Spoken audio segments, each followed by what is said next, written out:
వ్యవసాయం చేశారు. ఒకప్పుడు తెలంగాణకి ఇక్కడి నుంచి వెళ్ళిపోయారు, బళ్ళారి ఆ ప్రాంతానికి వెళ్ళారు, ఆఫ్రికాకి వెళ్ళారు, వేరే రాష్ట్రాలకు వెళ్ళారు, ఎక్కడ నీళ్లుంటే అక్కడికి వెళ్ళిపోయారు. వెళ్ళిపోయేసి అవకాశాలు బ్రహ్మాండంగా ప్రూవ్ చేశారు. ఇప్పుడు హార్టికల్చర్ కానీ, అక్వాకల్చర్ కానీ, స్పైసెస్ కానీ వీఆర్ నెంబర్ 1. ఇక్కడ ఆ మోడల్స్ని క్రియేట్ చేసి మనం ఫెసిలిటేట్ చేస్తే బ్రహ్మాండంగా చేసి పామాయిల్ వీఆర్ నెంబర్ 1. అందుకని నేను చాలా క్లియర్గా ఆదాయాన్ని పెంచే మార్గం, రైతులకు వ్యవసాయ ఖర్చులు తగ్గించడానికి టెక్నాలజీ ఎట్లా ఉపయోగించుకోవాలి, నేచురల్ ఫార్మింగ్ చేస్తే దీన్ని ట్రేసబిలిటీ సర్టిఫికేషన్ చేసి ధర ఎక్కువ ఎట్లా సంపాదించుకోవాలి, దానికి కావాల్సిన ప్లేయర్స్ ఇవన్నీ తీసుకొచ్చి వర్కౌట్ చేస్తున్నాం. It will take some time, but that is a revolution అవుతుంది. For the last 10 years 8.8% growth వచ్చిన ఏకైక రాష్ట్రం ఆంధ్రప్రదేశ్ అగ్రికల్చర్లో, వ్యవసాయాలు. నేను వాస్తవంగా ప్రజల్ని, రైతుల్ని మనస్ఫూర్తిగా అభినందిస్తున్నాను. ఇది రాబోయే రోజుల్లో ఇంకా పెరుగుతుంది. ఇండియాకే కాదు ప్రపంచానికే ఫుడ్ బాస్కెట్గా తయారవుతుంది ఆంధ్రప్రదేశ్ రాష్ట్రం. ఎక్కువగా ఫ్రూట్స్ కానీ, లేకపోతే అక్వాకల్చర్ కానీ, మీట్ కానీ, డైరీ కానీ, ఇవన్నీ అంత పొటెన్షియల్ ఎక్కడుంది, అంత ప్రోగ్రెస్ ఫార్మర్స్ ఉన్నారు.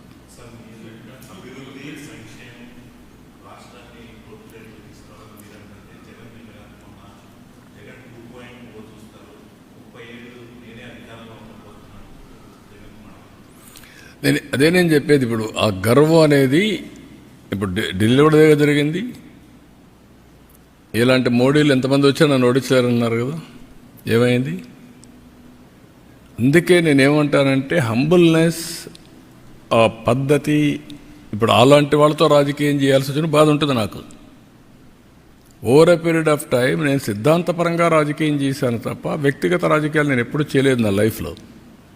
అయితే సిద్ధాంతపరంగా చేసినప్పుడు కూడా నమ్మిన సిద్ధాంతం కోసం ప్రజల యొక్క జీవన ప్రమాణాలు పెరగాలంటే లా అండ్ ఆర్డర్ చాలా ముఖ్యం. దాంట్లో రాజీ పడలేదు నేను. Faction leaders, communal violence, Naxalites violence, rowdyism చాలా నిర్మోహమాటంగా అణిచివేశాను. ఇటీవల కాలంలో ఏమైంది? ఎక్కడ చూసిన డ్రగ్స్, గంజాయి. ఇప్పుడు తగ్గిందా లేదా?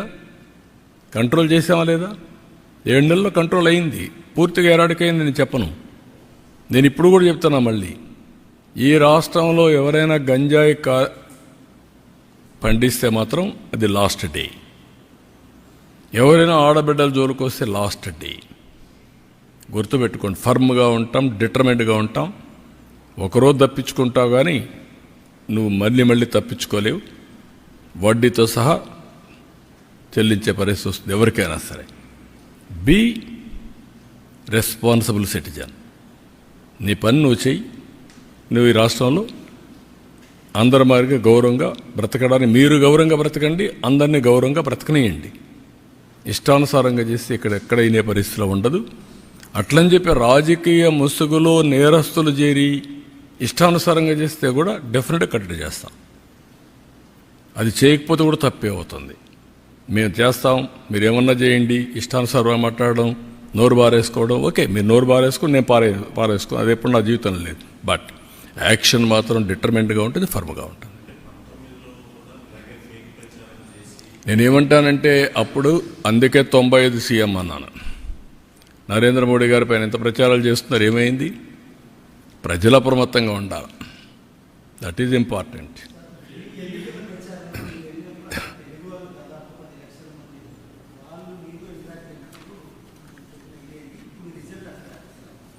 నేననేదంటే నేను పోయిన దానికి వచ్చిందనేది కాదు. ఇది బీ క్లియర్, మీరందరూ గుర్తుపెట్టుకోవాలి.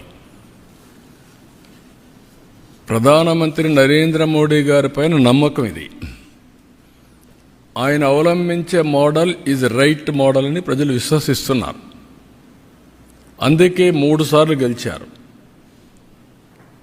గుజరాత్లో 5 సార్లు గెలిచారు. ఆ నమ్మకం అనేది అక్కడ ప్రజల్లో చైతన్యవంతమైన ప్రజానీకం. ఇప్పుడు మీరు అడుగుతున్నారు, అక్కడ మళ్ళీ వేరే వాళ్ళు గెలుస్తారని నమ్మరు. ఆయనకి ఇప్పుడే డౌట్, మళ్ళీ 2.0 వస్తానన్నాడు. అంటే మీకు ఇప్పటి నుంచే మళ్ళీ ఫియర్ సైకో స్టార్ట్ అయిపోతా ఉంది. వాడు వస్తే ఏమవుతుంది, మళ్ళీ నిద్రపోతామా లేదా, ఏమైపోతాం అంటే దాంతో మనం ఇంకొంచెం నర్వస్ అయ్యి ఇంకా ఎక్కువ తప్పులు చేయాలని చూస్తాం. I'm not interested in that. I want deal firmly everybody equally. కాబట్టి మీరు అన్ని దాంట్లో ఒకటే గుర్తుపెట్టుకోవాల్సింది ఏంటంటే, model is same, people are different, but ultimately every citizen is thinking same. యూనిఫామ్గా అదే ఆలోచిస్తాడు. ఓసారి మోసపోతారు. మోసగాళ్ళు ఉన్నది ఇక్కడ మోసపోతారు. మోసగాళ్ళు లేకపోతే కొంచెం స్ట్రైట్గా పోతూ ఉంటారు. అది వచ్చింది. దాన్ని ఇప్పుడు ఎక్స్ట్రా ఎఫర్ట్ పెట్టాలి. ఇక్కడ ఈ పొలిటికల్ పొల్యూషన్కి ఈ ఇంటర్నెట్లో పెట్టే, సోషల్ మీడియాలో పెట్టేదంటే నేను ఎక్స్ట్రా ఎఫర్ట్ పెట్టాలి everyday. That is biggest task. నేను అందరికంటే బాగా పనిచేసి సంపద సృష్టిస్తానని చెప్తున్నాను. నీ సంపద ఎవరికి కావాలి? నువ్వు కక్ష తీర్చుకో, లేకపోతే నన్ను తిట్టు అంటే నేను ఎక్కడ తిట్టగలుగుతానవన్నీ? రాజకీయాల్లోకి వచ్చింది పబ్లిక్ని తిట్టడానికో లేకుంటే ఇది చేయడానికి కాదు కదా. దుర్మార్గుల్ని హ్యాండిల్ చేయాలి. No question of compromise. అవినీతి పరులు గుండెల్లో నిద్రపోవాలి. No question.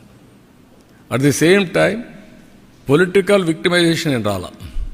నా life is not meant for that. కానీ అండర్ ఎస్టిమేట్ చేసి నాతో ఆడుకోవచ్చు అనుకుంటే మాత్రం